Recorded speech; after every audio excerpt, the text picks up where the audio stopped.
سلام، امین رفیعی هستم. خیلی خوشحالم از اینکه در خدمت شما هستم و بهانه‌ای شد که مجدد دقایقی رو کنار هم باشیم. ما در این ویدیو قصد داریم راجع به یکی از مهمترین کتاب‌های تاریخی صحبت کنیم که هر کس رو که به تاریخ و خوندن تاریخ علاقه‌مند باشه رو به خودش جذب می‌کنه.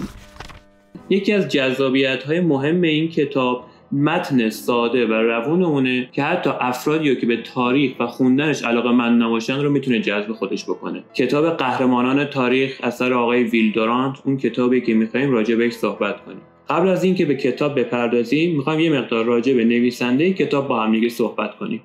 دورانت متولد 1885 در آمریکاست. ایشون دو تا از واقعه‌های مهم تاریخی دنیا رو زندگی کرده. جنگ جهانی اول تقریباً 30 ساله بوده، یعنی که بوده هم سن و سالای من. بعد از جنگ جهانی اول در دانشگاه کالیفرنیا فلسفه تدریس می‌کرده و در جنگ جهانی دوم 54 ساله شده بود. این سن خیلی مهم و ارزشمندیه، چون آدم اون موقع کاملاً پخته شده، جهان دیده شده و اون آثاری که اون موقع از آقای دورانت اومده بیرون قشنگ مشخصه که تفاوتی داره. از آثار مهم ایشون میتونیم به درباره معنی زندگی، دعوت به فلسفه، تاریخ فلسفه و مهمترین اثرش تاریخ تمدن که در 11 جلد نوشته شده و در ایران تو 13 جلد ترجمه شده یاد کرد.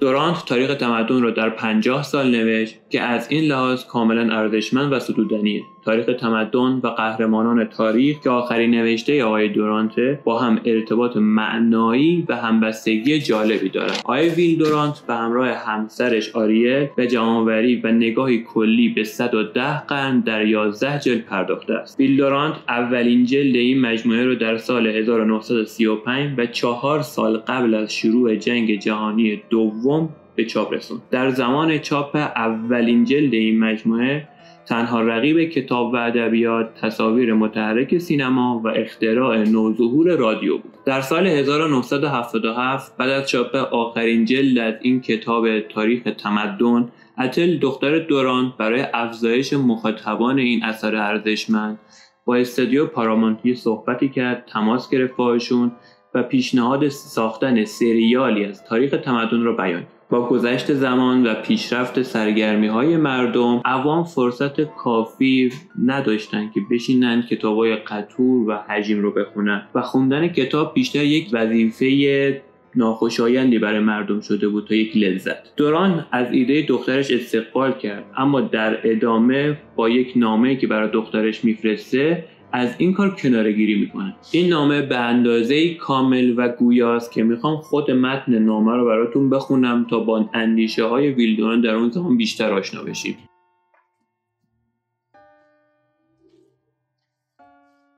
حال که عاقلانه به این برنامه نگاه میکنم، میبینم که پاره اشتباهات ذهنی انجام دادم و به این نتیجه رسیدم که نگارش و اجرای چنین برنامه جاه طلبانه‌ای حتی با وجود کمک‌های آریل همسرم فراتر از قابلیت‌های جسمی من است. احساس میکنم که ازرائیل بالاخره ما را پیدا کرده است، چرا که کارت ویزیتش را پیش من جا گذاشته و این موضوع به شکل محو شدن برخی خاطرات و ضعف در راه رفتن و گرفتگی پاهایم خود را نشان می‌دهد. علائم فانی بودن زندگی غمگینم نمی‌کنه. اگر بیش از زمان مفید بودنم زنده بمانم بیشتر شرمنده خواهم شد. به هر حال نباید بگذاریم تو یا استودیو پارامونت پول و انرژیتان را صرف جاودانگی من کنید. دورانت با این حال فهرستی از شخصیت‌های تاریخ که فکر می‌کرد برای همگان مورد علاقه باشد جمع‌آوری کرد. اندیشه و نوشته‌های دورانت فراتر از یک ایده و اجرا پیش رفت و شنیدن تاریخ از زبان او و همسرش با جادوی نوارهای ضبط صوت ما را به یک جلسه خصوصی جذاب با این دو نفر دعوت می‌کنه. تا پایان سال بعد 19 جلسه از این جلسات به نگارش درآمده بود که آقای دورانت با نامه دیگر به دخترش اعلام کرد که با تغییراتی در متن و نگارش این نوشته‌ها قصد نوشتن کتابی را دارد که الان به عنوان کتاب قهرمانان تاریخ در دست ماست. این کتاب در ایران در سال 1397 در نشر پارسه با ترجمه استاد زرین فناییان به چاپ رسید. حالا من قصد دارم که یه مقدار فهرست این کتاب رو با هم بخونیم، یه مقدار آشنا بشیم که ببینیم این کتاب راجع به چی میخواد صحبت کنه. فهرست خیلی جامع و جذابی داره. من خودم خیلی اتفاقی وقتی شروع کردم فهرستش رو خوندن جذب این کتاب شدم. تمدن چیست؟ هند از بودا تا گاندی، از اهرام تا اخناتون، فلسفه شهر در عتیق، عصر طلایی آتن، از افلاطون تا اسکندر، جمهوری روم، مسیح بشری، رشد کلیسا، رنسانس و فصلهای دیگه‌ای که واقعا جذابیت خاص خودش داره. حتی یه جاهایی از شکسپیر میگه، یک جاهایی از لئوناردو داوینچی میگه. و حالا یه قسمتی از کتاب هست من وقتی داشتم سر میزدم به کتاب که دنبال یک پاراگراف جذاب بگردم، این خیلی به چشمم خورد، دوست داشتم براتون بخونم.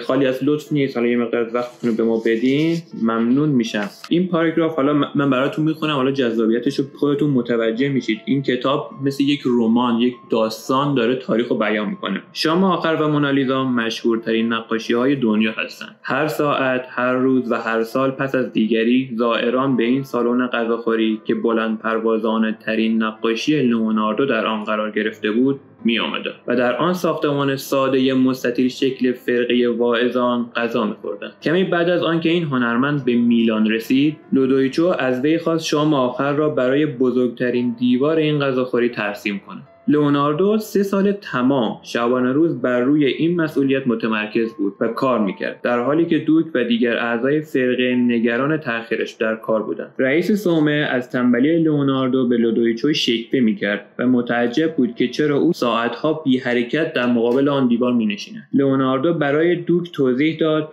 که مهمترین کار یک هنرمند در درک او نهفته است، نه در عملی که انجام میدهد. و آنطور که وازاری برداشتش را بازگو میکند، نوابغ بیشترین بازده را زمانی دارند که کمترین کار را انجام میدهند. من این کامل نخوندم براتون، یه مقدار طولانیه و خب القاب خاصی هم داره، ولی شما میبینید که یه متن ساده و روون، داستانی شکل، خیلی جذاب. حالا مثلا اینجا از لئوناردو گفته، جلوتر میره راجع به شکسپیر صحبت میکنه، یه مقدار از شکسپیر میگه. حتی تو فصل اولش که داره راجع به تمدن صحبت میکنه، از ابتدایی ترین کارهایی که بشر انجام میداده صحبت میکنه و میاره به اینجای کار میچسبونه. میگه خب حالا الان هم ما با این کار، اتفاقاتی که در دنیا داره میفته، متوجه میشیم که یکی از غرایز ما بوده که در اون زمان ما ابتداً انجام میدادیم. تو یکی از فصلش فکر کنه همون تمدن چیسته، میگه از حیواناتی که در اون اوائل ما رام میکردن، یعنی خانم ها وظیفه رام کردن حیوانات رو داشتن، آقایون میرفتن شکار میکردن، خانم ها میومدن مثلا حیوانات رو رام میکردن، شیر میدوشیدن، مثل عشایر ما، ولی خب خیلی قدیمی تر، باستانی تر. میگه از حیواناتی که توسط انسان و خانوم ها رام شدن، مثلا اسم میبره سگ، فلان، ببر، شیر، اسب، همه اینا رو نام میگه. و آخرین حیوانی که زن رام کرد مرد بود، چون مرد یک شخصیت درنده خو داشت، شکار میکرد و خیلی اصلا عجیب غریب راجع به این قضیه صحبت میکنه. حتی اشاره میکنه که کشاورزی ابتداً توسط خانوما ابدا شده. یعنی چی؟ میگه که وقتی که آقایون برای شکار میرفتن، خانوما می اومدن اون حصه میوه رو اطراف مثلا اون منطقه‌ای که حالا یک جانشین شده بودن میکاشتن و بعدها متوجه شدن چه جالب، این داره رشد میکنه، یک گیاه جدید به وجود آورده برای خودش و این باعث شد که یواش یواش کشاورزی شکل بگیره، مردم کنار هم جمع بشن. اون مثلا هلو درست میکرد، هلو میکاشت، هلو درو میکرد، اینور این گندم درو میکرد، با هم دیگه تبادل میکردن و اینجوری خیلی کوچولو داره برام توضیح میده که تمدن چجوری شکل گرفت، از کجا اومد، ما کجاییم، از کجا اومدیم. تقریبا توی کتابش میگه 975,000 سال قبل، یعنی تقریبا 1,000,000 سال قبل ما چه تمدنی داشتیم و از کجا اومدیم. خب خیلی خوشحال شدم از اینکه در خدمتتون بودم. کتاب قهرمانان تاریخ رو من دوست دارم فصلاشو جداگانه برای شما توضیح بدم.